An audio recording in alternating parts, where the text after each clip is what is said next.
We have a quorum present. Those who are able stand for the moment of the Pledge of Allegiance and a moment of silent prayer. I pledge allegiance to the flag of the United States of America and to the republic for which it stands, one nation, under God, indivisible, with liberty and justice for all. You'll remain standing for a moment of silence.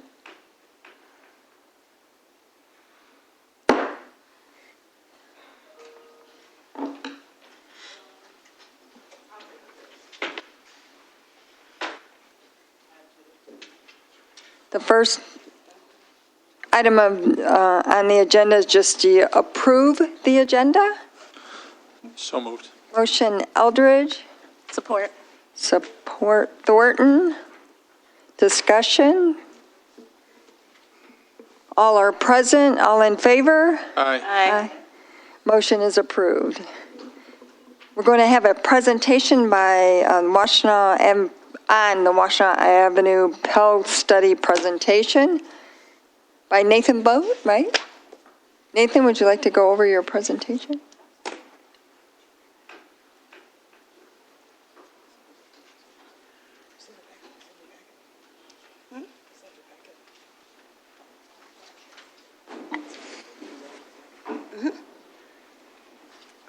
Hello. Go back. Yeah. Yeah, no, just the slides. Yeah, great. Good evening. Nathan Voght with Washtenaw County Office of Community and Economic Development. This is actually kind of a two-part presentation, a little bit of reminder, refresher of Reimagine Washtenaw, and then I've been working, and you all too, with Mike Davis Jr. with MDOT on this planning and environmental linkages study. So Mike's going to present some details on that, but we figured we'd start with Reimagine Washtenaw. I think I was last before you regarding some sidewalk infill we were maybe looking at. So that was at least 3 years ago. So another opportunity for us to just cover this project and then the segue into Mike's part. So Reimagine Washtenaw began, as most of you remember, in 2010 or 12 as this multi-jurisdictional cooperative plan to kind of transform the corridor, land use, transportation, multimodal. And I was hired in 2012 to sort of lead this effort and kind of coordinate the 4 jurisdictions involved, from the water tower in the city of Ypsi all the way to the stadium in Washtenaw split. So there's been City of Ann Arbor and Ypsi and the 2 townships in between for all these years. And there you can see it's about 4.5 miles stretch. And so the history is quite a bit. We worked a lot on the project. In the early days, it was visioning, what do we want out of the corridor? And then when I was hired in, we had this HUD challenge grant. We used that with you all, with Pittsfield, I think City of Ypsi, to do design guidelines and updating plans and zoning ordinances. And we also did the big charrette at Gulfside to envision how land use could change and evolve in this kind of prototypical node or intersection. And that was in 2014. And I got some of the imagery here in that. And then we did the big study in 2014, which everybody adopted, including the county, the corridor improvement study. And this Pell study you'll hear tonight from Mike built on that. It's really honored what the work we did 10 years ago, and it's taking things a step further. And it's been these last 2 years that we've been working on this, and I know many of you attended some of the sessions and were involved. Is the super stop in at the county service center? No, that's one of the ones I've been working on with the RIDE and MDOT, and then it's they had to let their contractor go, their engineering firm, and so it kind of slowed down, and then I think they've been distracted by the YTC upgrade, and so it's kind of sputtered out for now. Okay. And the Pell study kind of took over the last couple of years. Okay. Our focus. Thank you. And I won't belabor this too much. I think you all know what the challenges are. We've seen this a lot with the corridor, lack of sidewalks, lack of multimodal facilities. With the pandemic, ridership was down, as you know, I talked to the ride in the last few months, and it's almost up to, in 2024, pre-pandemic levels. So the ridership has gotten back up, and the corridor is continuing to move public transit like it did before. And this was, I did do some ped counts in 2018. This is the county service center, and I think this might be a short video, kind of like a Frogger-esque, but again, illustrating the challenge we have with lack of mid-block crossings. Maybe if you click once more. Okay, so yeah, this is it's a time lapse I took of somebody, trying to cross there at the county service center. You can see how sort of ridiculous it is, right? So this was an area that I was working with on the ride in Pittsfield Township to try to get a mid-block crossing and a super stop. Because I stood out there for 2 or 3 days and took videos like that, and it's, we have a need. So this is just one example of the need we have along the entire corridor. And some pictures I took. You can see bike riders on sidewalks, people crossing, anywhere they can to get to the bus stop there going west into Ann Arbor.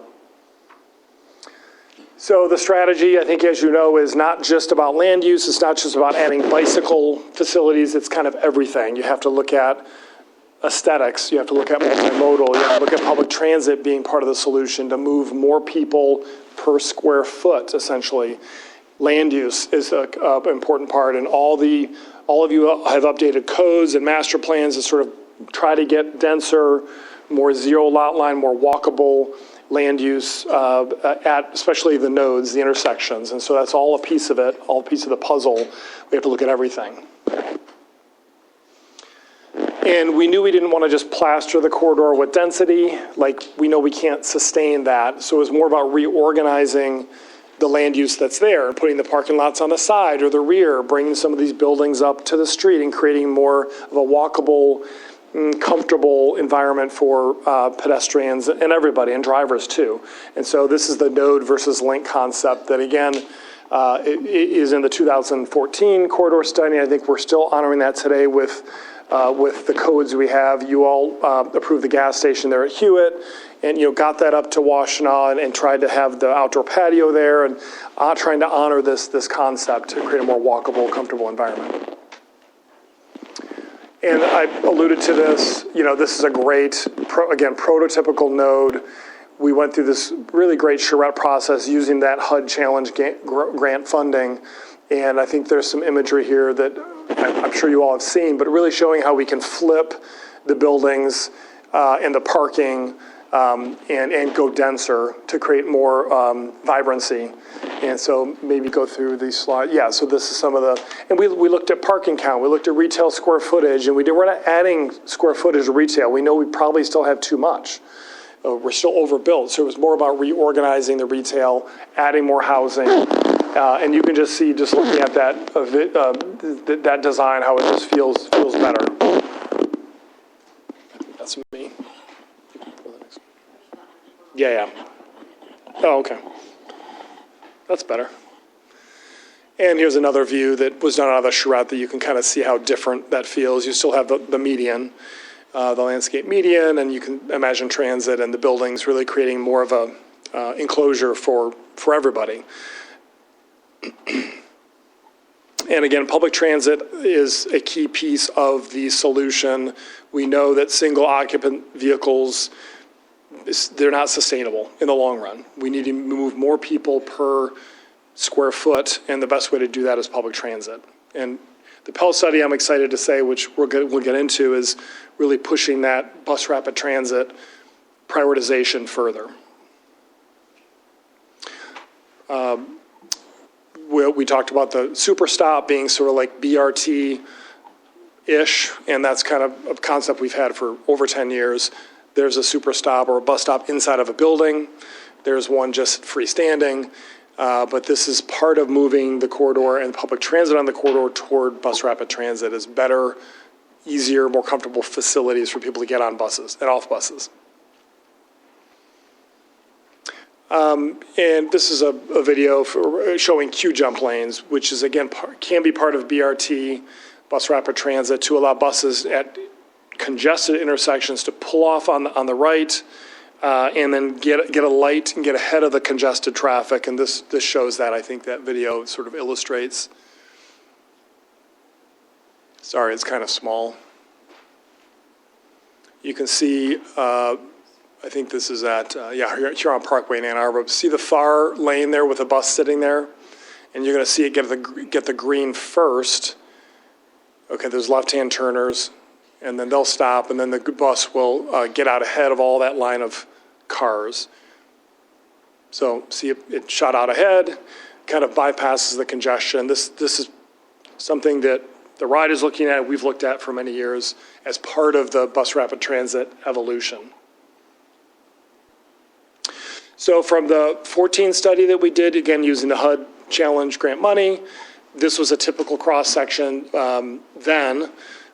We maintain the 2 travel lanes. We're not taking away travel lanes. Add the bike lanes in the street. Landscape meeting in the middle, which helps calm traffic and create a shorter crossing distance for pedestrians. Just providing that for context. And that's another view of that same condition. So I'm segueing now to where we've landed with the Pell study. Bike lanes in a street like this, MDOT was not supportive of, and I think the more the community provided feedback, we realized we wanted to get them off street. And so the major difference with this Pell study, and it's hard to see, but you can see the 2 green stripes. To the outside of those 2 green stripes are actually 10 or 12 foot side paths. The idea is get the bikes out of the way of traffic, out of the way of potentially getting hit because there's just paint in between them, the vehicles and them, get them on a side path, more like a border-to-border trail condition. And I've got some cross sections that would show what that might look like. So 10, 12 feet, side path, get them out of the street. It's safer. Peds and bikes mix. It's wide enough where the bikes go around the peds, hopefully letting them know I'm on your left when you're passing them. So this is just a cross section that I found. And this is just another view. And this is, again, township cross-section. As we get into the city, there's a transition where the bike lanes do go back into the street because there's a potential for a road diet in the city and lower traffic volumes and lower speeds. But in the township sections, you get higher speeds, and this was what was determined to be the best alternative for adding bike lanes, adding bike facilities. So again, the strategy here, and I think it continues to be a comprehensive strategy: land use, public transit, multimodal, access management. We have too many driveways. So over time, consolidating those driveways, because those cause conflict points for peds, bicyclists, everybody.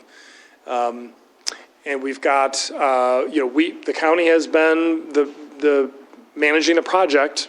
As long as everybody still wants us to do that, we will continue to do that. And through the Pell study and through the local representatives that were in meetings, it seemed like there was still support for that. So we're here to do that. If that's moving forward, what is necessary and what is desired by all the parties, by all the stakeholders. And so we're happy to continue this effort moving forward. I think this Pell study, which Mike will get into, I'm excited about it. I think it sets the stage for the next potential running up to maybe more of a major reconstruction of the corridor, which is needed. We know the condition is deteriorating. MDOT only has so much money, so how can we make this happen? And of course, you all have been really important partners in this whole effort, very key, and we hope that you continue to be supportive of what we're trying to do. I think that's all I have. Are there questions or comments? Mike, did you want to? I'm next. Oh, are there questions and? Or he can present, and then we can add questions for both of us, whatever. Okay. Yeah, whatever's easier. So Nathan was the teaser to some of the more updated, pretty pictures that I get to show you, so that are in your packets. Hopefully those are clear enough for you in your PDF copies as well. So, well, thanks again for having us here, Mike Davis, MDOT Region Planning. Good to see everybody. So you can go to the next slide. The Pell study is a type of study that MDOT was not doing when the Reimagine Washtenaw concept was born. And what it lets us do, next please, is accomplish environmental requirements for all of our projects. Every federal project that uses transportation dollars has to go through NEPA. You've heard of that a lot with the road commission projects that you guys have been a part of. The Pell allows us to examine NEPA factors like socioeconomic factors, historical properties, wetlands, all those, basically every aspect of it, as well as pair that with the planning. And so this allowed us to take the work that was done with Reimagine Washtenaw, look at it again, come up with new alternatives, and actually flesh those out into something that either MDOT or the county or the RIDE can take and support future project efforts. Next. So this is just the overall process, right? We started the existing conditions. We looked at we developed a project purpose and need. This is really important because this would helped us screen out all of our alternatives. We had 5 conceptual alternatives.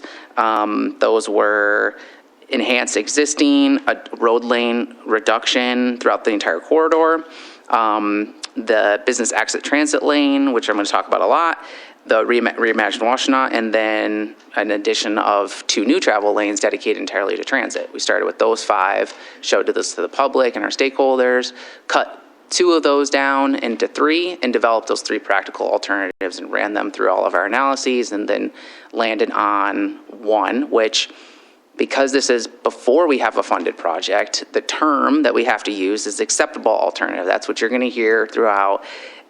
It's what would commonly be referred to as the preferred alternative. But we don't have funding. Federal Highway doesn't want us to use that word. So acceptable is what you'll hear.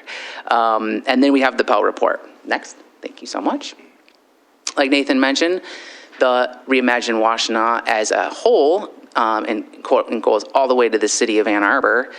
Our study only looked at from Carpenter Road to Oakwood in the city, and shortly after we kicked off the Pell study, we got funding to rebuild US 23, and that incorporated the M17 interchange. So that team did a more detailed investigation of the Carpenter Road intersection. So what we did is say, okay, the intersection itself for Carpenter is not going to change. Let's assume that. So we moved our limits back about 1,000 feet and said, let's assume that's where our alternatives has to stop, and then you can plug into whatever else comes out from the US 23 team. What came out of that team is it's going to remain the same. Carpenter Road will mostly look the same. There's going to be a couple more turn lanes than there are now. So, all right, next.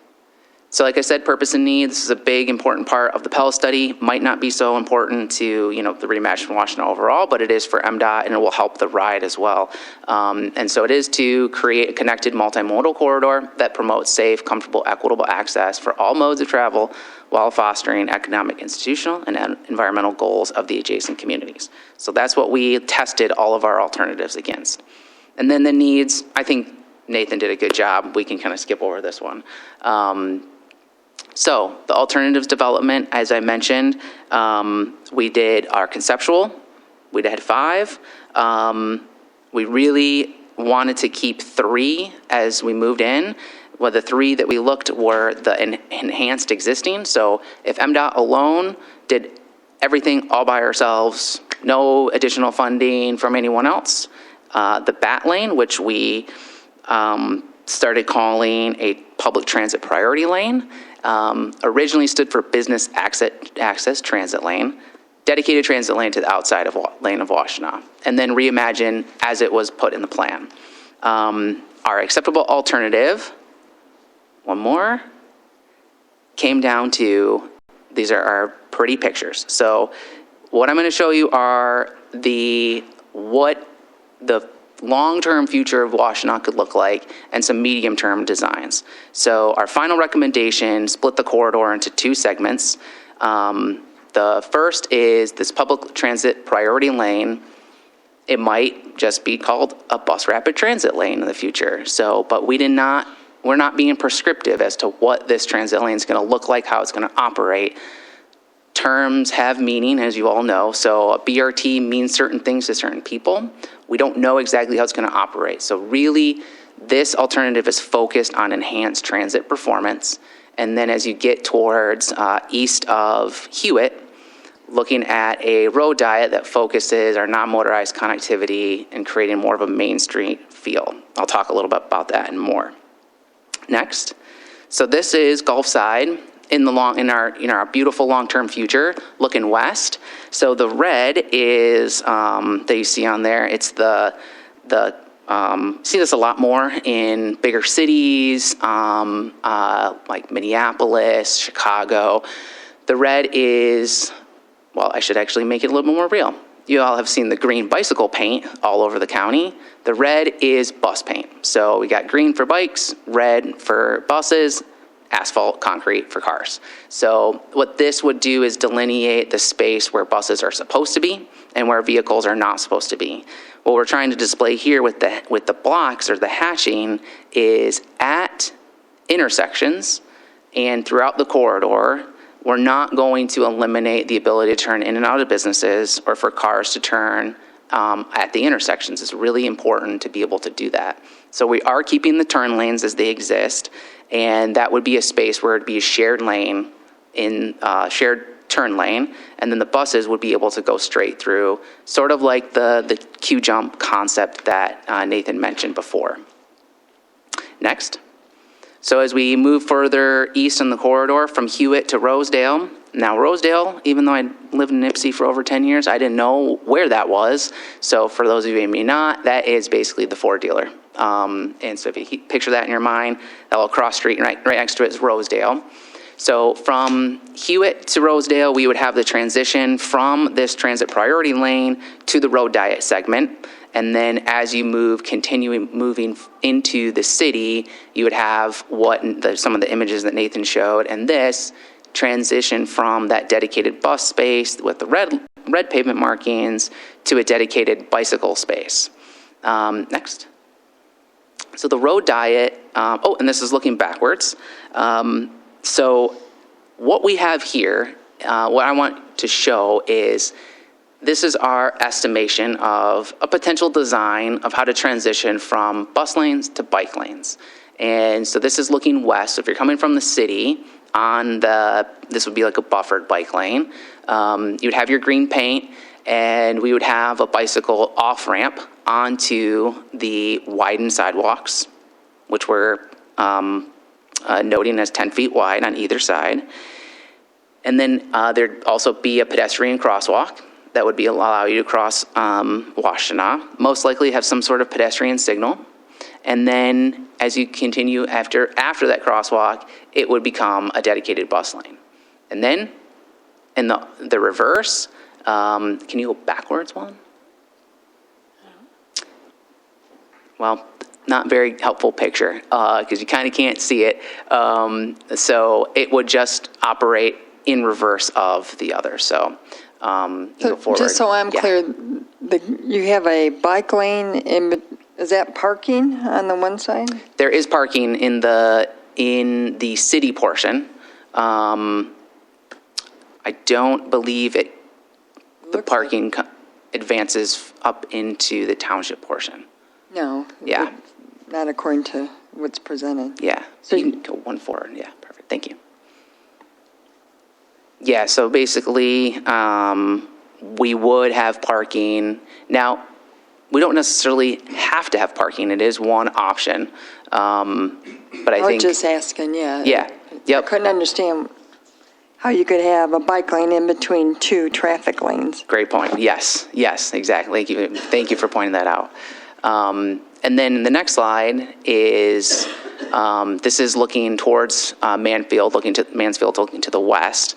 So this is the closest image that stays almost the same as Reimagine Washtenaw. It's a road diet, so it goes from the 5 to 3 travel lanes, one travel lane each direction, center turn lane, and then you'll have 12 feet of bicycle space that buffered. So looking similar to the newer bike lanes that are out in the city of Ypsi right now.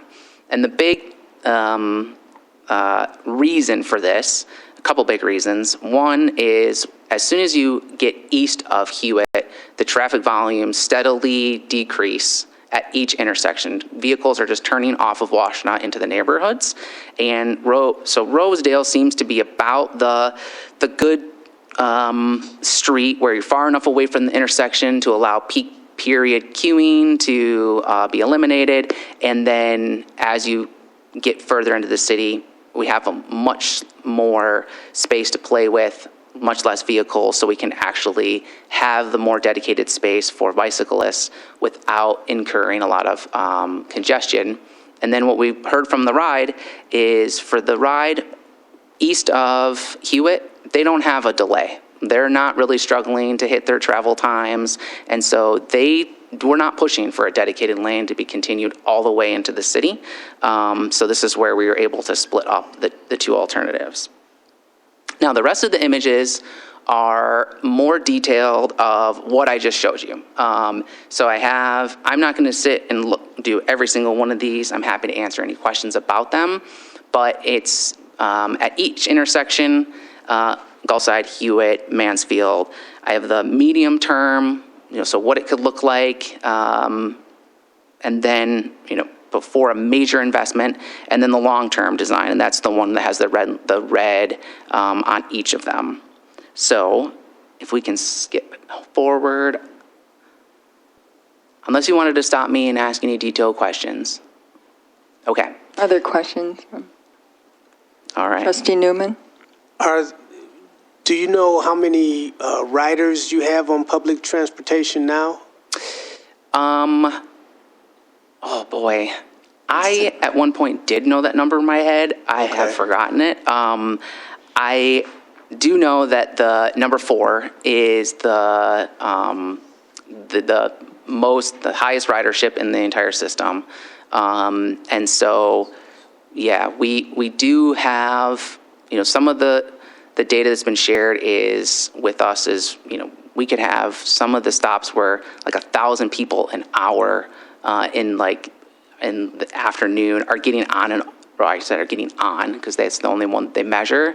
So it depends on the particular bus stop, but there is quite a bit of riders already on the corridor. So is the new ridership dependent upon the reimagined Washtenaw? Yeah. So, as opposed to like now, where it's like it is. Yeah. So I would say it's a bit of a push and pull on this. So, like Nathan kind of mentioned briefly, is there really isn't any way to increase travel, like vehicle throughput on the corridor. The department doesn't have enough money to build out Washtenaw anymore.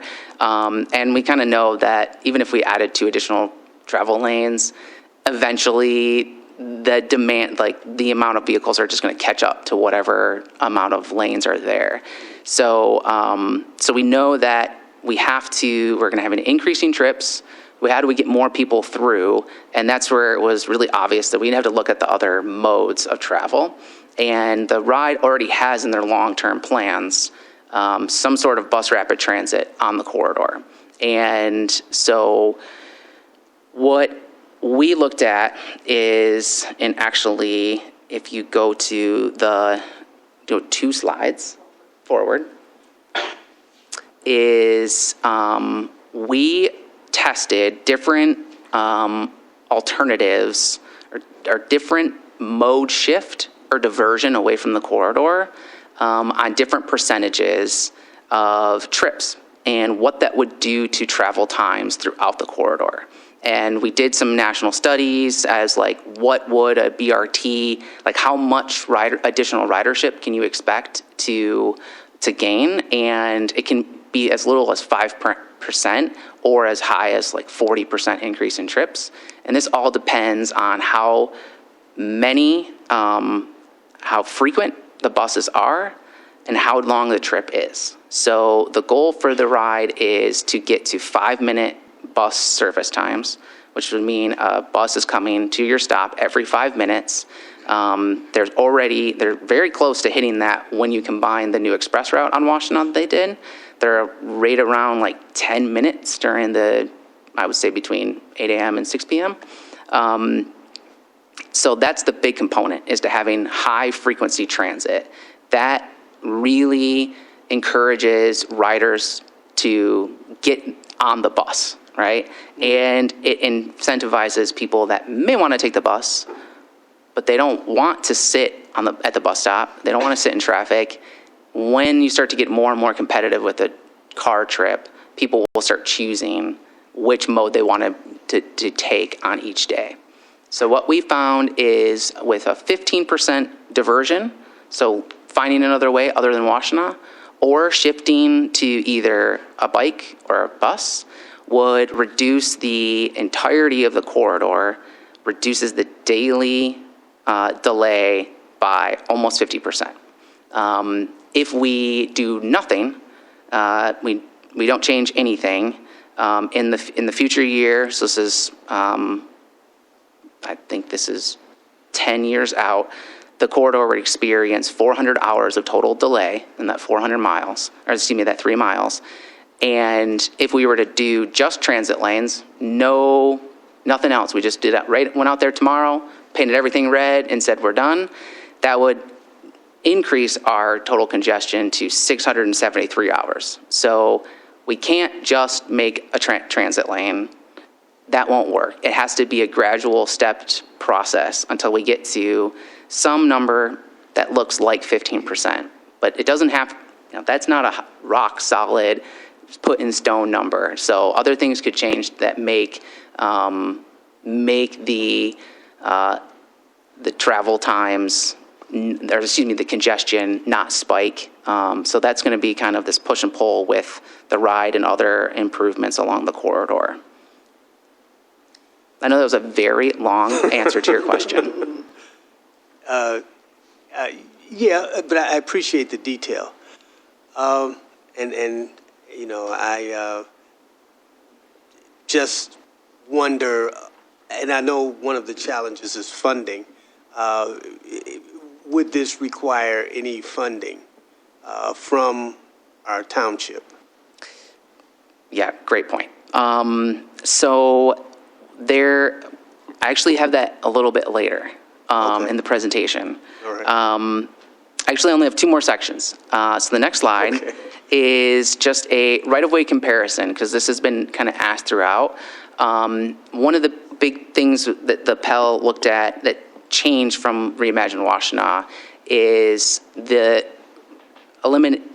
broad elimination of the medians. So we're assuming, what we assumed is the 80 feet or whatever the existing public right-of-way is, that's what we have to operate within. And if we can operate within that, then this is a realistic project that we could probably find funding. So I think that's one reason we looked at eliminating the continuous medians. That doesn't mean that there can't be improvements into the medians, but what we're able to do is to use the existing curb width to provide more space for the ride and for buses that we don't have today or aren't able to do because of funding constraints in the Reimagine Washtenaw plan. And then next is just public engagement. The next slide is just a map of, kind of a heat map of folks that participated in all of our various feedback or our engagement opportunities. So we did get respondents from all across the corridor, from almost basically every housing area of the county. And then our online responses did get us a lot more diversity in our demographics than our in-person events. So that was a really great thing that we were able to do. So our implementation phasing, what we realized is, given the cost of everything associated with the road and the corridor. The alternative itself just will not work without continued high-frequency transit support from the ride. So we need any changes to the road footprint and improvements need to be paired and implemented alongside investment from the ride. So they are MDOT's partner in delivering this future alternative. Now, I did want to say any implementation of a bus rapid transit or this alternative, right now it's not anticipated before 2033, and that's entirely funding dependent.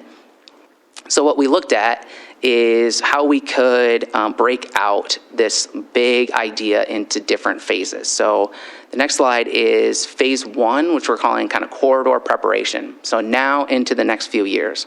Look at low cost, easier to implement projects and set up the corridor for future transit visions.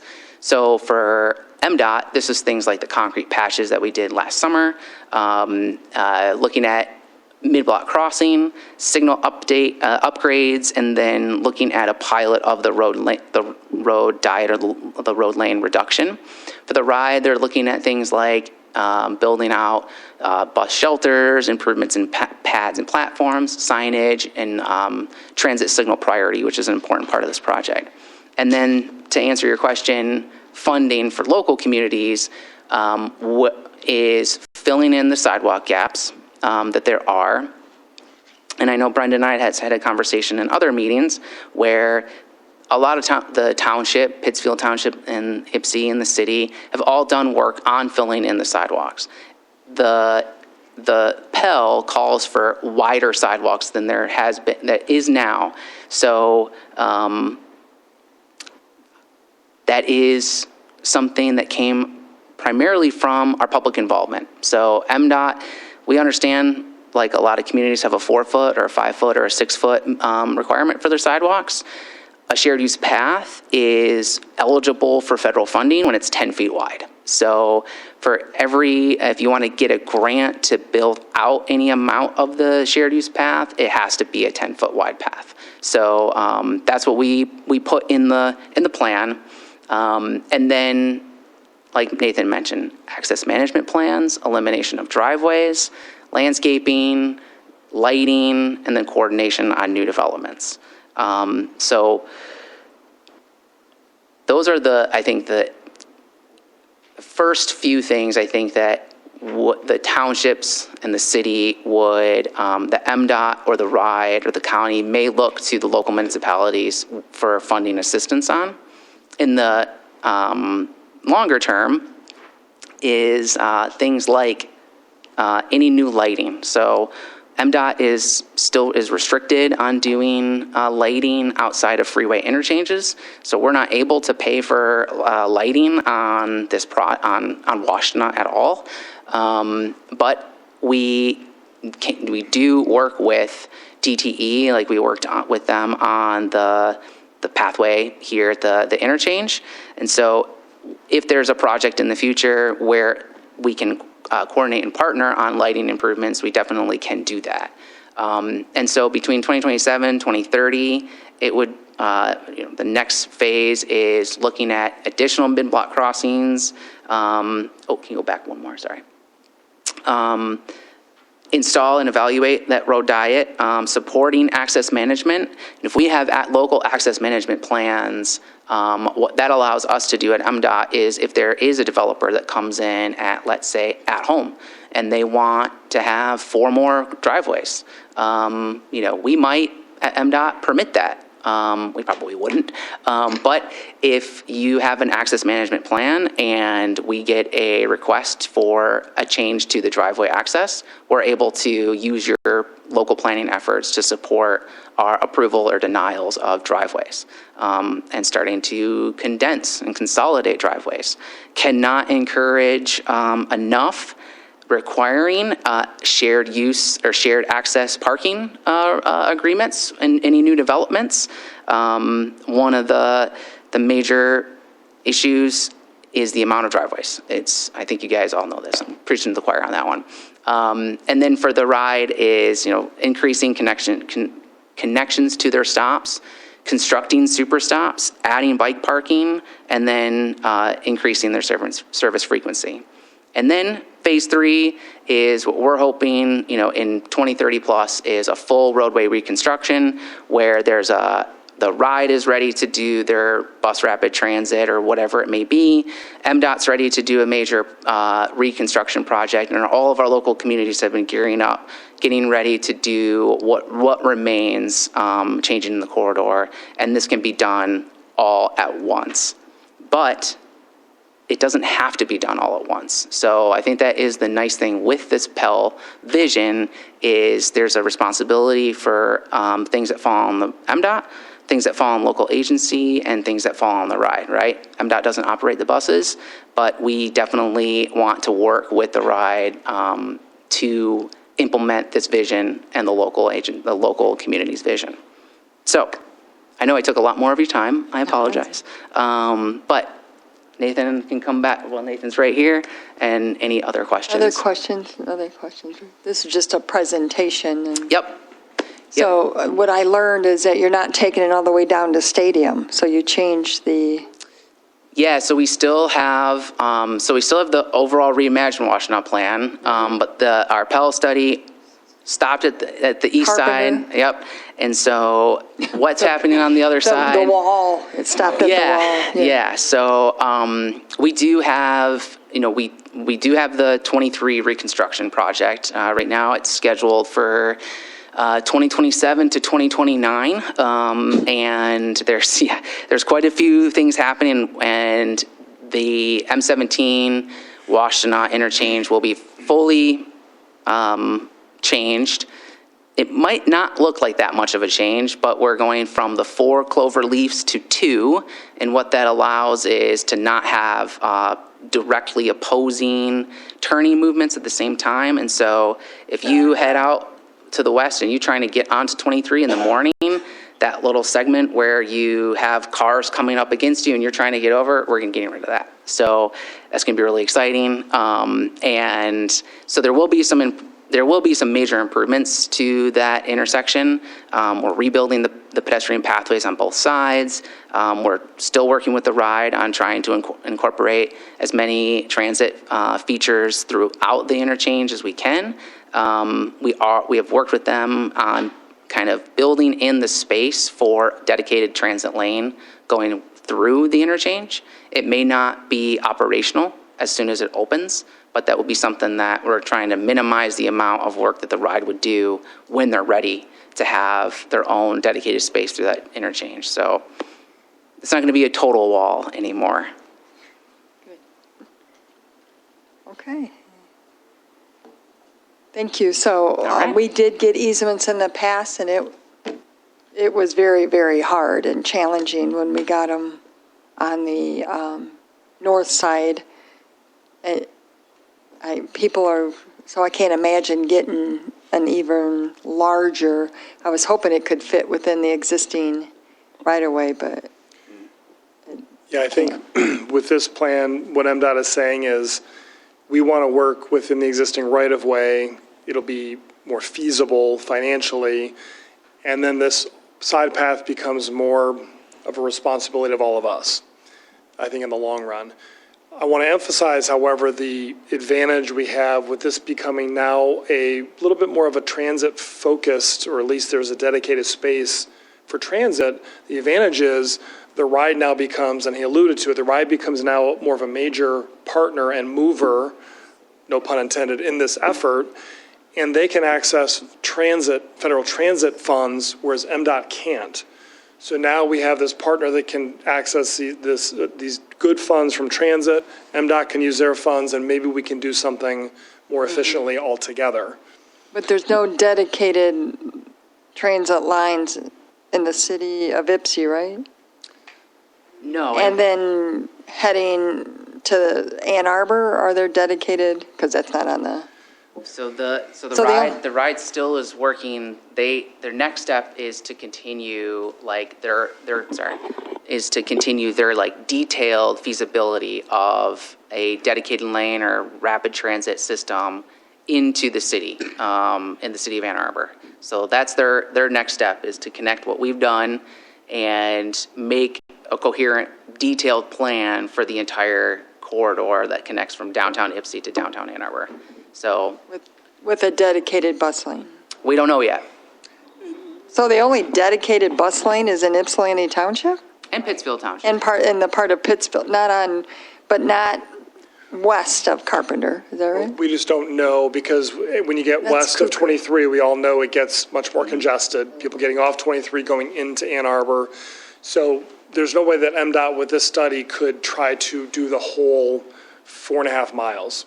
They needed to bite off something that made more sense, and so that's why it stopped at 23. We know we have a special problem getting into Ann Arbor, and it's going to need to be studied. What it looks like, we just don't know. We just don't know yet. Yes. Trustee Thornton? Thank you. I have a question. So with this road diet, what does it look like for our fire and police? Oh, it looks great. Oh, It's- really? It's a major improvement. So, With one lane? it's, so the EMS, they use the center turn lane as their travel lane under times of emergency. That is what we see over and over and over again, is when people, when the lights are going on, people go over, they get out of the way, right? That opens up that. Exactly. Okay. I mean, just because it's a law doesn't mean people do it. Yeah, Exactly, and. right. Right, and so the center turn lane, Go. The residents that are driving, right? Where are they going to pull over? so Because right now you have to pull over to the right? But if we have theoretically a bike lane there, there's nowhere to pull over. So what I have seen personally on Hewitt and the road diet that's on Hewitt is when a emergency vehicle has been driving up from behind me, is I and others stop in the travel lane. We just get over as far as we can without entering totally into the bike lane, or we just stop moving and allow the police officer, ambulance, or whatever it is to use the dedicated center turn lane as their main travel lane. And so that is the one benefit of the road diets, is it does create that dedicated travel center turn lane that should not have vehicles it's going to have some vehicles in it, but it should not have a line of cars sitting in that center turn lane. So there is some, you want to add to that? Well, but just that this did come up in the public input for sure. Yeah.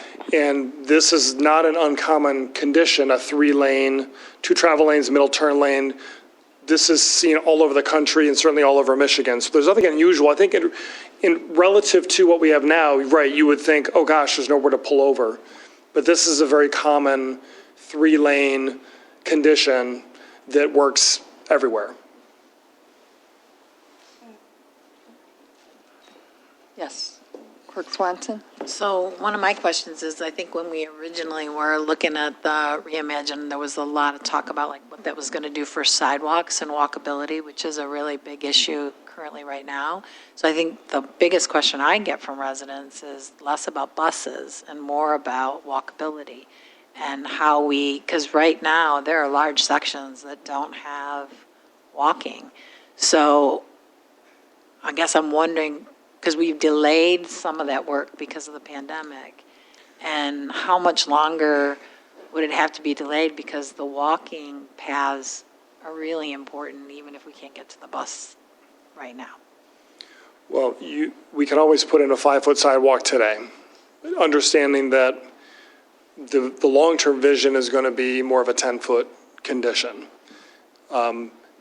As we move forward in more detailed design with this study, we may have a more exact location of that 10-foot path, and then as opportunities come up, maybe we build a 10-foot sidewalk instead of a 5-foot. But and certainly we're all concerned about these huge sidewalk gaps. In fact, I think I came to you and said, hey, we have CDBG money to continue the infill, but then this Pell study was being launched, and so we paused that. We can still revisit that. And the CDBG, of course, flows through our office, and I was involved with the one, Mike had the pictures up there in front of the U-Haul and east of Gulfside. So you could always move forward and do a 5-foot, but the opportunity is, if we get a detailed design, we know exactly maybe where that 10-foot is, and we can build it once and start putting the puzzle pieces together. Well, you need easements, too. Yep. That is the Yep. biggest challenge legally. And with that 2021 infill, we were able to get, it took some time and staff time, but we were able to get all those easements with no cost. They were all given to us voluntarily. I'm not saying it's always going to be that easy, but at least in that case, we were able to get them. People understood the value of the Well, sidewalk. engineering costs, but. Yeah. So I think to make it clear, I think the number one priority for the township, for the Pittsfield and city, is filling in the sidewalk gaps, whatever width you can do. If today is 4 feet, if it's 6 feet, that is better than a gap. And like Nathan's mentioned, But we were told not to do that until this study was done, so we were kind of in a catch-22, but. yeah, we're done. The study, we are done with the yeah, study. Yeah. 14 years later, Well, I only did it for 2 years, so. but that's no one's fault, right? That's, Well, I think also, like, that's easy to say, but I think that just construction costs and everything, it's really hard for people to see the Put in a sidewalk only to have that sidewalk that's, I mean, I think that's one of the harder things. Things are tough for a lot of people.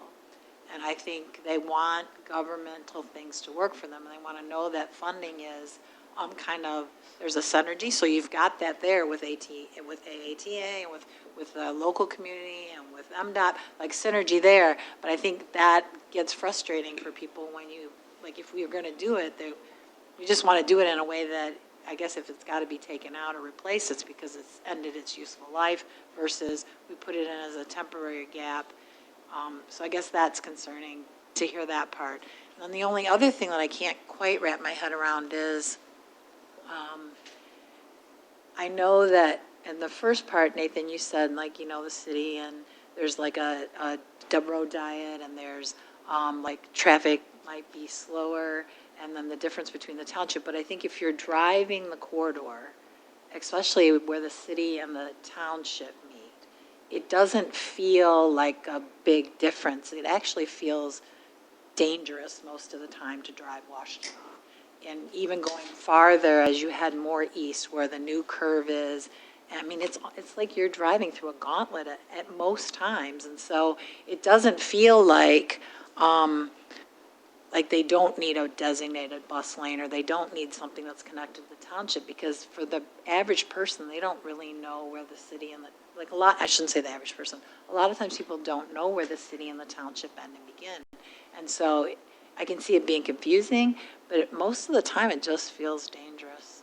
Even where those bike lanes are, and I know the new article that they just had about Ann Arbor and a lot of things that they've done with their bike lanes, and they've actually found that what they thought, at least this article said, what they found is that what they were doing to make things safer actually increased, it wasn't as safe, it's as dangerous, and they're looking to some other things they're doing, like where they put the posts that can move around and stuff. So I'm trying to wrap my head around what that means, because I don't think, for driving purposes, it feels that different between the township and the city, especially along that corridor, and what we might need there and what they might need in the city, because I know they're two different municipalities, but when you're driving there, it just doesn't feel like it slows down, and a lot of people are getting off to go if you're heading east, and it just feels unsafe most of the time. It feels like as the congestion happens, that people just want to quickly move or maneuver around each other and cut people off and that kind of stuff, and then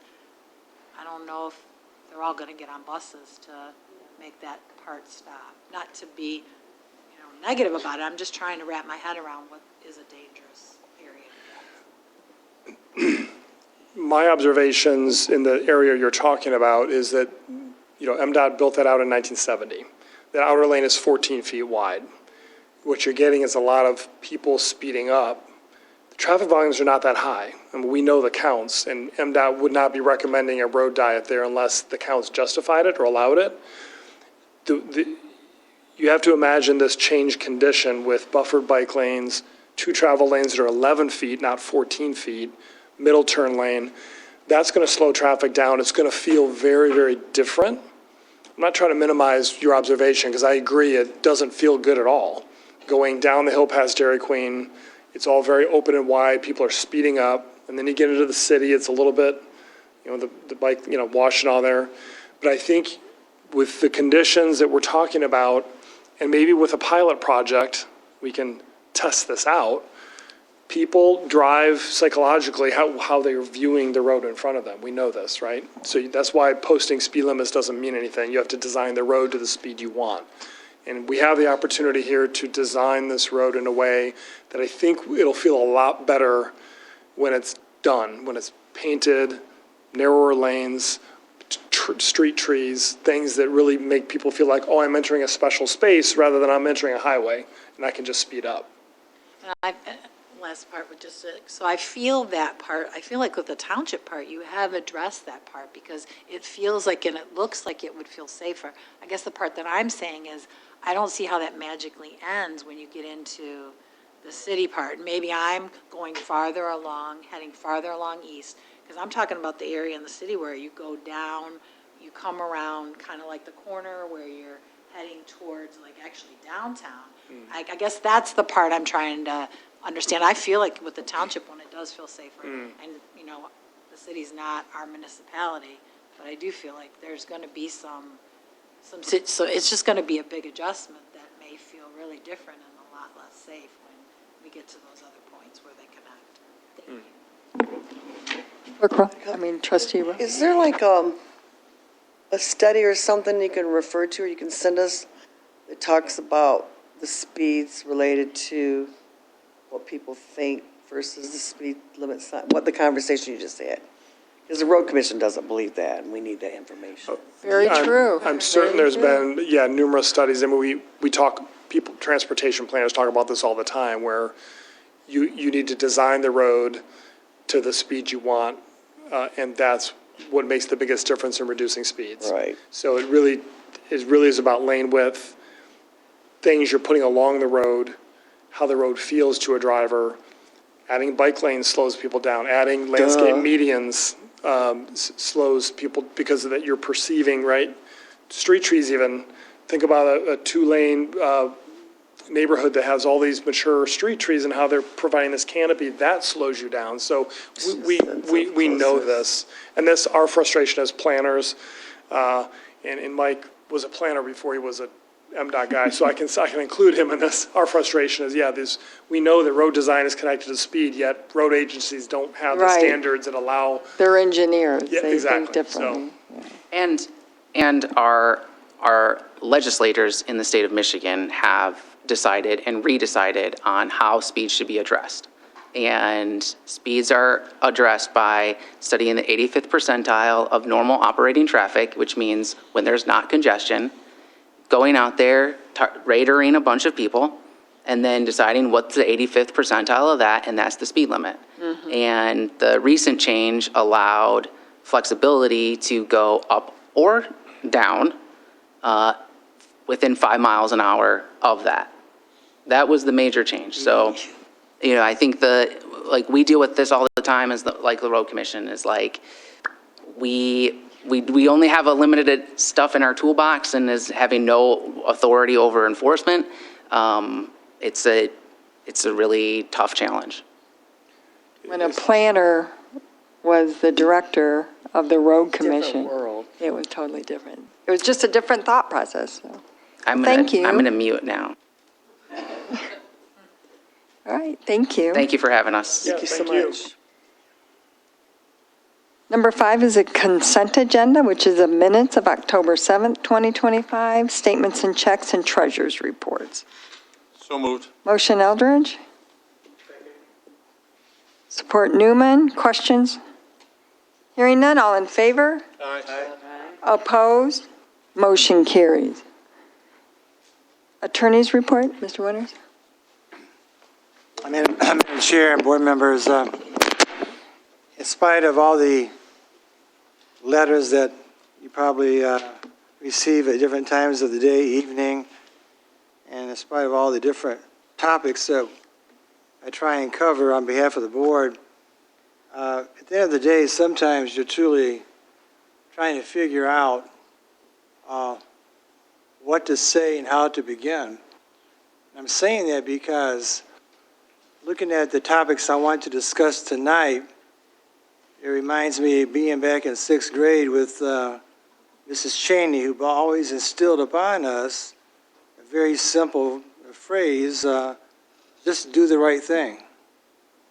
Just do the right thing. And what I'm going to talk about first, it's both upsetting as well as frustrating, but this township board for over 2.5 years has been, this is my words anyways, we have been pleading with the Washtenaw County Road Commission to install a traffic light at Tuttle Hill and Merritt. And the reasons are very obvious if you drive out there on a regular basis. It's a very, very large, wide intersection. On Merritt Road, there's a two-way stop sign going both east and west. Tuttle Hill Road is wide open. It's like a drag strip sometimes at nighttime. There's been accidents. There's been fatalities. We've even have negotiated a financial contribution from Lombardo Homes, who's going to contribute $185,000 towards a signal, not because they're being required to do so by the Road Commission, but because they too recognize that when they build an additional 100 homes at this intersection, northeast corner, it's going to add a significant amount of traffic. They say 10 trips per day per household, could be more, but they know they're going to add significant traffic load to this intersection. And so back in July of this year, the Township Board authorized the full-time officials and myself to negotiate a road improvement agreement, specifically a signal with the Road Commission. Now keep in mind, the Road Commission is not being asked to contribute $1 towards this light, even though, quite frankly, it falls within their jurisdiction to do so.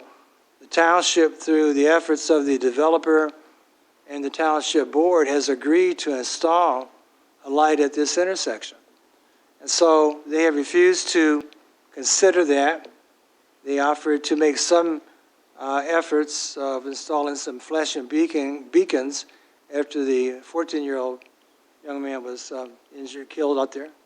But even in that email, they said that those beacons do not require anyone to stop. Pedestrians are still pretty much left on their own to figure out the speed of a vehicle if they want to cross that intersection. And so it's against that backdrop, and again, you know, going back to just do the right thing, we received a video on last Thursday that shows what happens out there, and what's going to continue to happen out there, given the amount of traffic that goes on out there. And this video was shared with us. It was shared with the Road Commission. I've not heard any response back, nor do I expect to, since the last time I brought this up after we met back in July, was that I was more or less scolded for bringing it up again, and was more or less told, we're kind of tired of you bringing up this request for a signal at this intersection. So they can say that all they want, but the board is who I work for, not the Road Commission. But I just want to show exactly the video. It's very brief, just to show what happens out there and how quickly things can change when people don't always, a light would have, in my opinion, would have prevented this accident from happening. So if you would just maybe just show that. You see a car making a left turn from Tuttle Hill to Merritt, his car pulls out, and as he does, that car, okay, there's a crash. That's how fast it happens. I've talked with the Sheriff's Department. Lieutenant Teets has assembled all the data that we had requested be supplied. And I don't know what it's going to take. I really don't. I've never seen a situation where a township has collaborated with a developer in spite of being told by the road commission, you don't have to do anything to mitigate the traffic. But in spite of all that, we've negotiated an agreement to actually install a light. In my opinion, it's rather foolish to expect that this township can wait 5 years, 7 years minimum for funding to come along to construct a roundabout when a light could be installed there within 6 months. And I don't know exactly what more the township board wants to do. I don't know what you can do beyond just keep on putting that out there. But again, we're dealing with a county agency. I have reached out to the county commissioners. I've shared that with both Commissioner Hodge as well as Commissioner Somerville. I've also shared this with County Administrator Greg Deal. And they have oversight power to some extent of the road commission. They're the ones who many times make appointments to serve on that road commission. And representatives and liaisons from the county board to the road commission. And at some point in time, you can't help but just get the feeling that whatever the township asks, there's going to be a no to that request. And maybe it's just, it's not just being paranoid, but even, you know, a certain amount of paranoia is healthy, I think. But in this case right now, no one's being paranoid. These are actual happenings. And I don't agree with those beacon flashing lights. That's not going to stop that from happening. And there right there is, again, something happened in the middle of the afternoon. And I think it's going to continue to happen. The next issue, also in regards to, I guess, doing the right thing, is there are some words in the English language that have been used to the point where they absolutely have become meaningless. And one word that comes to mind, in my opinion, is this word that so many agencies, institutions, political bodies want to use. They use the word transparency. We're going to be transparent. We're transparency. Well, okay, let's talk about transparency. University of Michigan goes to MEDC in December of 2024, Michigan Economic Development Corporation, and they said, we have the support of Ann Arbor Spark, not the township, but Ann Arbor Spark, and we would like for you, MEDC, to give us $100 million so we can construct 2 computational centers and AI research centers on the corner of Bridge Road in Nipsey Township. And we're also going to have DTE construct a substation. 2/3 of that power is going to go to U of M, 1/3 will go to the residents. And the MEDC, for whatever reason, bought that story, hook, line, and sinker. No one talked to us. I guess Ann Arbor Spark now speaks for the township on matters of planning and future land use in this township. So, of course, what happened after they received the award, they immediately did a bait and switch and got authorization by the Board of Regents to purchase another 124 acres of property, which straddles the only access road that we have into the South Hydro Park. So right now, again, very transparent, right? So during this time period, we're not aware of anything that's going on in this regard.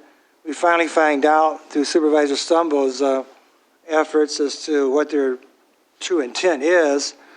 And we scheduled a meeting in July, and at that point in time, we were thinking we had a great idea that maybe this computational AI center should be located on the property that was a former home to the Arsenal for Democracy bomber plant, later on General Motors Hydromatic, and now is being used by the American Center for Mobility. They have 150 acres that are vacant. We thought that would be a great place to put this computational and AI center. For the first time, we were told, well, we tried that once with ACM and we could not make a deal. Okay, so let's go back to the table. This time, let us go with you. Let myself, township reps if needed, and more importantly, Grant Trigger, who is the foremost expert on the environment issues on that site, let us attend these meetings because, again, you want to be transparent. No, you can't come to the meeting, not allowed to come to the meeting. We're not even allowed to tell you when we're going to meet. We're not even going to tell you what we're talking about. And basically, we're going to go back at your request, but you otherwise it's still shrouded in secrecy. And so now, what we're left with right now is simply, I get a phone call every couple of weeks from the general counsel for the MEDC saying that as of right now, discussions are going well between U of M and ACM. I have no clue. I have no clue what that is supposed to mean. I do know right now that during this interim time period that they're supposedly meeting, I do know that there are still individuals in this county that are targeting people who are simply trying to do their jobs as public officials, be it on this township board or lately serving as a yucca commissioner. People are showing up at their homes wearing masks like cowards do, intimidating family members, throwing computer parts onto their property, and behaving in such a criminal fashion that if they were ever identified, they should be prosecuted. That might be even stretching it too much for this county to do that. But the point is right now, people are still being unfairly targeted and having nothing to do, absolutely nothing to do with a decision that's solely in the control of the hands of the state of Michigan, the MEDC, University of Michigan, American Center for Mobility, and many other state agencies. So here it is again, Ypsilanti Township, 58,000 people, 32 square miles, having to fight for someone to do the right thing and let us basically get involved. Now, if you're not going to do that and you're already a tax-exempt institution, why in the world should you receive $100 million from taxpayer funds to construct a facility when you are one of the richest universities in the world? Why do you need $100 million when there's people in this state are going to lose their Medicaid and food benefits because of cutbacks at the federal government? Not to be left out of this equation is the responsibility of Consumers Power and the DTE. They stand to make millions, if not more, in regards to the sale of electricity to these large data centers. And I realize U of M doesn't want to be called a data center because they say they're not that. They're a computational center. They're an AI center. But I can tell you right now, there's not that much of a difference between the computational AI centers and what we have seen on some of these data centers. The bottom line right now is, again, they'll tell everybody in their press release, they'll tell everybody they talk to, but we're transparent. We're going to let you know what's going on. They absolutely have refused to allow us even to sit down and have a conversation as to what is going on. And right now, I can say this right now, I really believe this, that right now there's a case before the Public Service Commission where Consumers Power is seeking authorization to make sure that the data centers they serve, that they have to commit to operating for 15 years and using 80% of the energy. Otherwise, those costs are going to be borne by the consumer.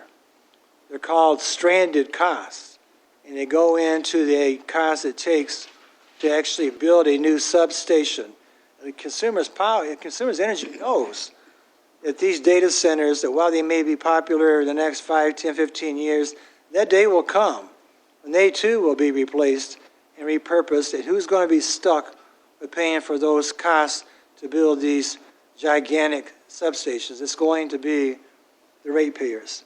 So at this point in time, I don't know exactly. I do continue to push hard, and I've shared with the board as best I can that under the Michigan law, from my standpoint, if you are a tax-exempt body such as U of M, and if you are seeking a tax abatement, which they basically are by asking for $100 million, they are required, under that state statute, that they are required to use what we would call affluent or treated wastewater, or under the statute, reclaimed water. They are required to use that to mitigate the negative impact on the environment. They're required to use that reclaimed water if it's part of their data center operations when it is available. It's available if they go to ACM. That's been confirmed by YCUA Director Blackburn. It was conveyed in my presence and that of Supervisor Stumbo and Grant Trigger's presence in a meeting with the U of M's engineers and planners on September 23rd. The reclaimed water is available if they choose the ACM property. It is not available if they go to Bridge Road. The cost, it's not cost effective to try and transport affluent water to cool down computers all the way from that wastewater treatment plant to Bridge Road, and they have it available. And I think it's absolutely, imperative that at some point in time, can somebody just get us a meeting with the governor's office? Can someone just get us a meeting with the MEDC? To get a telephone conversation every couple of weeks, it's just not taking us to where we need to go. I will say right now that State Representative Jimmy Wilson Jr. has returned every phone call that I've made on this issue. He has done everything that a state rep can do to try and, again, help them come to the right conclusion that they should go to ACM. At this point in time, we have the tools, we have the knowledge, we have the requisite ability to help them in spite of themselves. But unless we get a helping hand, not a handout, but a helping hand from the state of Michigan, I'm just going to continue to stay on top of this topic and fill you in as best I can. The other one I want to follow up on, it fits right into this, theme, I guess, of do the right thing, is what in the world is going on in this county when our sheriff's deputies, our sworn men and women of LawNet, and people that basically are doing anything they can to keep all of us safe, especially when it comes to the trafficking of illegal drugs and the criminalization and the funding, the money laundering that goes hand in hand with a lot of illicit operations. What is going on when our sheriff's deputies and fire department come across an operation where they recover between 600 and 700 pounds of processed marijuana? They discover a lab that was lucky it did not blow up that day because of the presence of ethanol that is also used in the extraction to make it a higher potent quantity of marijuana. So I have 700 pounds of processed marijuana plant seeds inside a trailer over here off of Michigan Avenue, and the fire is extinguished, and you see on the body cam, I've seen the body cams, where you have the deputies and LawNet on the phone trying to figure out what to do with this quantity of marijuana, and they're on the phone speaking with the prosecuting attorney's office, and they're basically told, we're not going to prosecute anything involving marijuana, irrespective of the quantity, irrespective of whether or not it had been laced with fentanyl, irrespective as to who had actually grown and processed this, irrespective of the fact that before the fire, it would have gone into, no question, the black market, as they call it, the underground economy. And in spite of the fact that now you have all the people who are actually in the marijuana business legitimately complaining that because of the increase in the tax on authorized cannabis operators that the black market is going to grow even larger because people can't afford to pay that 48% tax, which I guess is the second highest in the country. My problem is this. You know, you have deputies, LawNet, and people out there trying to keep illegal operations that involve money laundering. They can also involve human trafficking. We don't know exactly where this 700 pounds is going to go. We know that there was a street value assessed about $1.4 million, but to say you're not going to proceed simply because what was confiscated was, quote, weed, it's unacceptable. So we had a meeting set up 2 weeks ago at our township to meet with the prosecuting attorney as well as the sheriff, because I think as people in the township that reside here, as well as the township board, I think we're at least entitled to an explanation, an answer. Can you at least tell us why you wouldn't? Because your own policy directive that you have about marijuana, this is the kind of case that your own policy says you have to prosecute.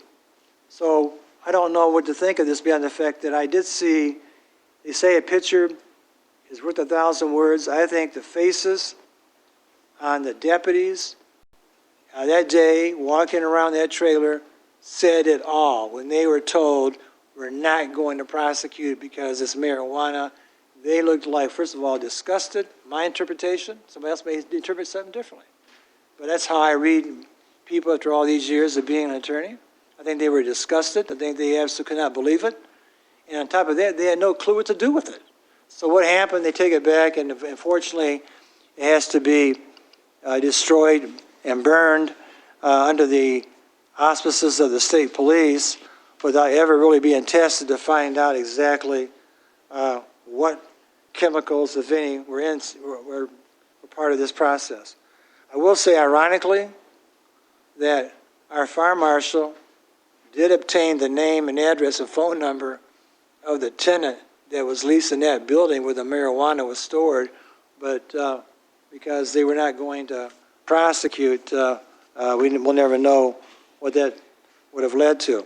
So those are the three areas that I think when people say, when U of M says, we're being transparent, don't believe it. Prosecutor says we're being transparent, don't believe it. When the Road Commission says we're being transparent, don't believe it. Because I have 3 cases right here where they're not doing the public, the good of the public by their policy that they're following. Now, turning to something that might be a little bit more uplifting, I suppose, is that I will say right now that Culver's is moving forward with the Culver's restaurant, those who like the ice cream and the Butterburgers. They're moving forward. They're clearing the land. Sheetz is going full steam ahead on Michigan Avenue. Zippy's Car Wash is coming down there nearby. I talked to the developer of Holiday Inn, and he is going to also sign the required documentation to install the light at Joe Hall Drive, and so that he can move forward this spring with the building of the Holiday Inn Express, which will be located behind Leo's, just for those who like to know a point of reference. And finally, I will say right now that it's probably been almost 1.5 years or close to 2 years in the making. The Township Attorney, Dennis McLean, is scheduled to start trial on November 3rd regarding 900 Minion Street. That's the property that abuts the residential district off of Ecorse Road that has had to endure an unauthorized, illegal trucking business that has gone on all hours of the day and night, that has impacted the quality of life of those who live on those residential streets. We've had people that cannot work, cannot sleep. We've had people that have suffered from PTSD, had their lives turned upside down because of this unrelenting operation. And so that is scheduled for trial on November 3rd. One more thing is in regards to, again, quality of life issues, 611 Woodlawn, I think Lieutenant Teets was in court that day. This is the case where we went to court seeking a padlock for gun violence. We had a number of reports going back over 2 or 3 years. Neighbors were frightened, neighbors were intimidated. The landlord would not do what he or she would not do the right thing either in terms of managing their property. So we went to court. Those tenants no longer reside there. The property is padlocked for 30 days. And I guess the only thing I would say is that I think the neighbors at least have had finally have some peace brought to their street, because this house was out of control for way too long.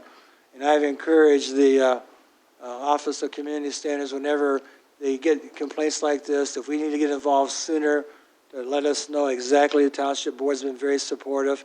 I'd like to thank Lieutenant Teets. He put together an awful lot of good material that Attorney McLean was able to utilize in court. And it's the small things it's not a small thing, but it's sometimes those victories that involving a house that's been padlocked for 30 days, to have people treat property the way they should and their neighbors. It's the small things that sometimes make up for the other things that don't necessarily go our way. But again, I'll keep the letters coming your way, and if you have any questions in regards to the ones I've covered tonight, free to ask me. Otherwise, I'll keep on trying to do the right thing on your behalf. Thank you, Mr. Winter. Yes, Trustee Ross. I had a question. I saw thanks for your updated report, Doug. I saw your letter on that parking question that we had at the last abandoned cars. So if I read that right, you're saying under state or law, they have the right to write the ticket. So are we getting that straightened out with the? Yeah, we have a meeting tomorrow with the police committee, just to make sure we're on the same page, yeah. That's how it used to be when. Supposedly Sergeant, is it Wallace or something, gave this guy information that said that we didn't have it in our ordinance, so they couldn't. I don't know, I might have the wrong name. It was in one of the emails from the gentleman that was here that night, so, okay. Actually, I did bring it tonight. I didn't know how much time I had, but. Thank you. Under state law, as well as the township, as you know, adopted the Uniform Traffic Code and the Michigan Motor Vehicle Code. So under state law or ordinance, if you can tag a car to 48 hours, if it's deemed abandoned, there's certain criteria you have to follow. In fact, in some cases, you can actually remove the car immediately, if opposed to. That's what they used to do. Blocking someone's driveway or this and that. So there may be other reasons as to, no one should, for a moment, the deputies will do the deputies will follow the law. So they have to, of course, report to whoever they report to. I'm just saying right now is that there may be a conflict, and from our standpoint, the law has always been there, as far as that goes. And and that's probably been one of the biggest complaints that we have received throughout every residential neighborhood, I believe, is the cars that are abandoned, cars that are being worked upon in the middle of the street, cars that you block your driveway, cars that just take over a whole street because, for whatever reason. But I think, like Brenda said, or supervisor said, that they're going to be meeting tomorrow and discussing this. And Paul Barnett's our prosecuting attorney. Paul is a very seasoned prosecutor. We're very fortunate to have him. And he'll do whatever the deputies bring to him to enforce this. I just had one other follow-up to Doug's report on the road commission. The meeting that was held here, the community meeting, it was really disappointing at the treatment of the residents and the elected officials as residents who spoke. I was really embarrassed about a government agency that would they were so very intelligent. Our residents know what's going on, and they were so talked down to, and basically, whenever I asked a question, they refused, and it was rude.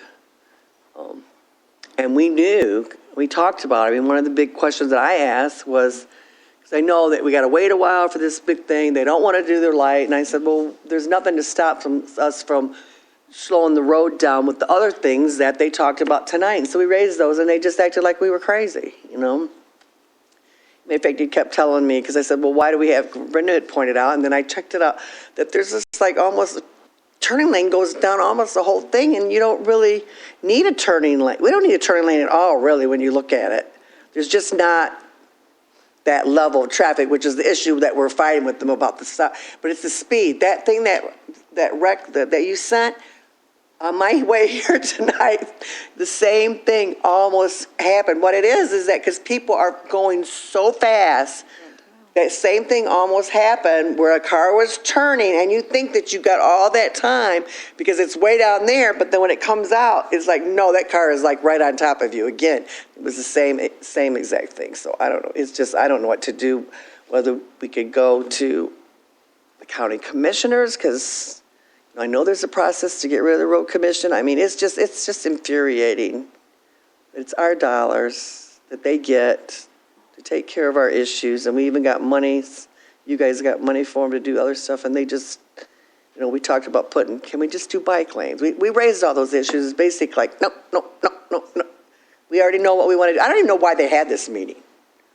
Yes. Yeah, why did they have the meeting? But anyways, enough of that. I don't know if it was required as part of It was, yeah. the roundabout, which is, it's 5 years away, they said. Hopefully, if they get the funding. It's just, I don't know, did you hear anything back from them on anything? Is they were going to get back on? well, they said, one of the residents had suggested a GoFundMe, Yeah. which, And then that was, yeah, I did see that about saying they can't. Yeah. It was, I signed in, there wasn't anything on there saying my sign-in's going to be protected and you're sharing it with a government agency. It's not like you're putting it out to the public. They refuse to share the information, which we always get those. right. Like we all over the years, we've always had, can we get a copy of those just so we know who was here, what of our residents who are here? And then they're refusing to share a sign-in list? And they offered a special assessment district, and people are taxed enough already, like that. And I thought about that afterwards, and I thought, because I think they're very particular, and I know Angie King was a specialist on that before out of Doug's office, but I think they were very strict about, you can only tax those right on the road. They have to directly benefit. Yes. That was it. Yeah, so Yeah, they probably couldn't do it anyways, but. it's $2 million. If I could just add one comment, though. The Township Board in Lombardo Homes Authorized a person. has the money to install the light. The light's $500,000. It's not exactly chump change. I mean, that's a lot of money to put out there. It's not costing them one dime. So they better ask themselves, am I more likely to be sued for putting up a light or not putting up a light? Because what you saw tonight is just, again, it's going to happen over and over. It does happen there all the It's going time. to happen.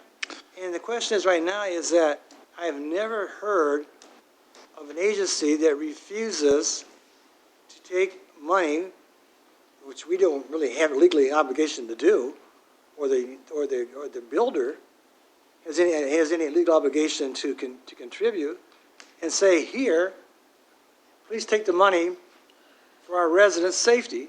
And you say, no.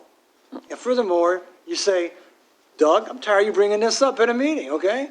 Well, and so. Well, they were tired of our residents bringing it up, I'm too. used to getting scolded by everybody anymore wherever I go, but at the same time, I mean, enough's enough. And now you reach a point where, I guess, like Popeye used to say on the cartoon, it's all I can stand, and I can't stand no more. I'm at that point where it just, something's got to give, and I don't know what it is. And I did reach out to the county administrator and the county commissioner of that district and asked them if they could request the road commission to allow the installation, and Doug had sent the video to him. But this is just, I don't know how many has happened there, but it's very frequent. And to Karen's, and I didn't know the supervisor had reached out to the commissioners. I reached out to both of them again yesterday and reminded them, as you just mentioned, they have the ultimate oversight of that department, and they need to exercise it. So, and I'm going to keep calling and emailing them every week. It's just a public safety issue, so I don't understand it. Thank you, Mr. Winter. Under new business, we have approved the reopening of the Township Civic Center during the lunch hour. Motion, So moved. motion Eldridge, Support. support Thornton. Discussion? Hearing none, all in favor? Aye. Opposed? Motion carries. The residents will be happy. Number 2, approve the closure of township offices on Friday, January 2nd. So moved. Support. Motion Eldridge, support Rowe. Is there a discussion? This was brought forward because we closed down, and because the way the holidays fall, they'll come back on a Friday for one day. So Karen Wallen is here, and we spoke to the unions and the employees, and they've agreed it's a good idea, and they will take their time to do that. Are there any questions on that? All in favor? Aye. Opposed? Motion carried. Number 3 is set public hearing for 2026 fiscal year budget on Tuesday, November 18th, 2025 at approximately 6 p.m. So move. Motion Rowe, Support. support Thornton. Is there a discussion? I just want to say we got revised numbers from the state of Michigan, and it looks like the hit that was $409,000 less state shared revenue is like 290, but we don't have the exact numbers, so that was helpful, but we still have to go into the general fund for operations. We have a motion and support. All in favor? Aye. Opposed? Motion carries. Number 4 is a budget amendment, number 12. Clerk Swanson? The 2025 budget number 12, move to increase the general fund budget by $164,500 to $21,185,524, and approve the department line item changes as outlined. Move to increase the fire fund budget by $60,000 to $7,157,447, and approve the department line item changes as outlined. Is that a motion? Motion Swanson? Second. Support Eldridge. Questions or comments? Hearing none, all in favor? Aye. Opposed? Motion carries. Authorization and bids, we have the request to seek bids for the GIS consulting for 2026. Can we get a motion? So moved. Motion Eldridge? Support. Support Newman. Is there a discussion on this? There was a few suggestions that will be made on when it will be returned from January 16th to January 7th, because it's implemented in March of 2026. So this is for the GIS work, which is all of our properties, descriptions and the drawings that are on the computer for the assessing department. They're changing to a new system, so they've suggested we bid this out. A lot of communities use the county or other agencies to do this work, and then we'll have the file, updated file, and we'll bring that back to the board. We have a motion support. All in favor? Aye. Opposed? Motion carries. There's no other business. Are there public comments? No. Board member comments? Motion to adjourn. So move. Motion Rowe, support Eldridge to adjourn. All in favor? Aye. Opposed? Meeting adjourned at 7:40. Thank you.